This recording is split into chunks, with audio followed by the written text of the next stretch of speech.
Recently, I came across an interesting and magnificent MA thesis submitted in June 1930 by Charles S. Costello, professor of public speaking and director of dramatics at Loyola University, Chicago.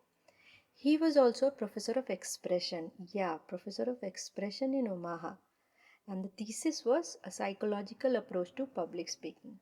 While going through the work, I figured that it's very relevant for our management and commerce students at Great Deemed to be University, Pune Lavasa campus, even if it was 92 years ago.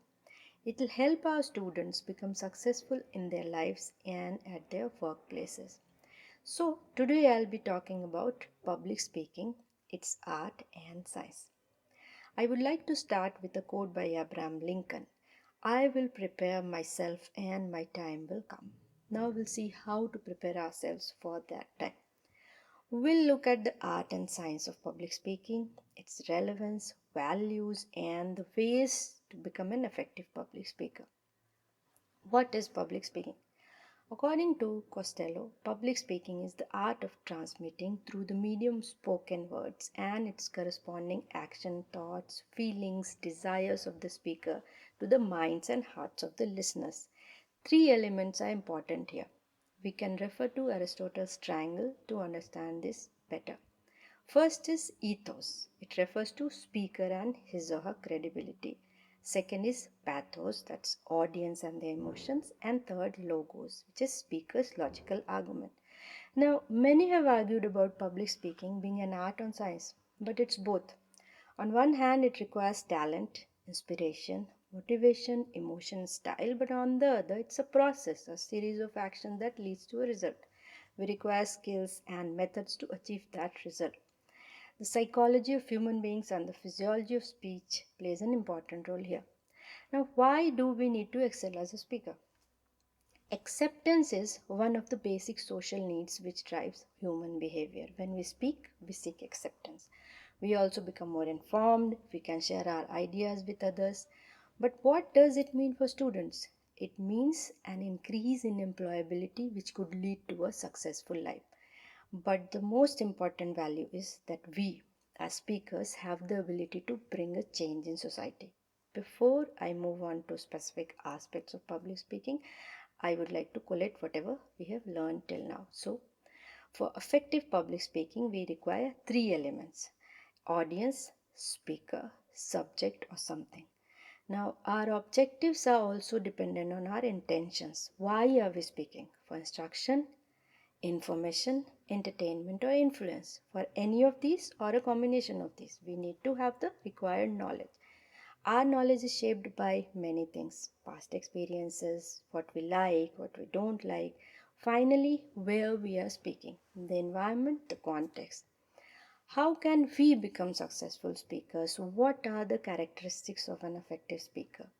First, we must have clarity of thought as well as expression. Whatever we speak about, we should know it thoroughly. We should also be enthusiastic about what we are speaking, as it shows our firm resolution. A rich imagination and sharp memory helps us formulate our expression in a proper manner. I'll now focus on five crucial moves for the success of a public speaker. The first move is getting rid of the mental obstruction. How to deal with mental obstructions? Okay. Think of last time when you were making a speech. What happened to you? How was the experience? Did you make mistakes? Why did you make mistakes? What were the reasons? Now recall an experience when you felt at ease while speaking. Analyze both the experiences and you will know how to handle mental obstructions. Because we need to be aware of over carefulness, how we are prone to mistakes because we are over careful. It helps us focus, be attentive, and gain control of ourselves. We can then look inward and ask a question: why are we here? We are here to express ourselves. To be aware of mental obstructions, we also need to take our minds off physical responses to fear and just stick to the subject matter. Ask yourself, what are you doing and what you actually want to do. Try losing yourself in your own speech. For example, if you are trying to speak about your strengths and weaknesses, you have organized your thoughts along with some real life examples. The moment you stand before an audience, your mind is self conscious and you are now confused. You feel nervous, your hands are shaking, you are not able to proceed. You are thinking of the audience and their reaction. To overcome this, fix your attention to your objective. Why are you here?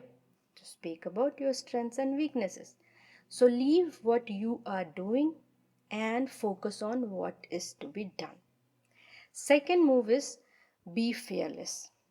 But how to overcome fear? First, we should know the reasons for our fear. Is it lack of knowledge, lack of motivation, unpreparedness, or inferiority complex? For example, when humans didn't know about phenomena of electricity, they were afraid of it. But as they became intelligent, they were able to control and harness it. The third move is to master your subject. You don't need to memorize it, but learn it properly. And after that, you have to prepare and rehearse as much as you can. As Webster rightly said, no man who is not inspired could make a good speech without preparation.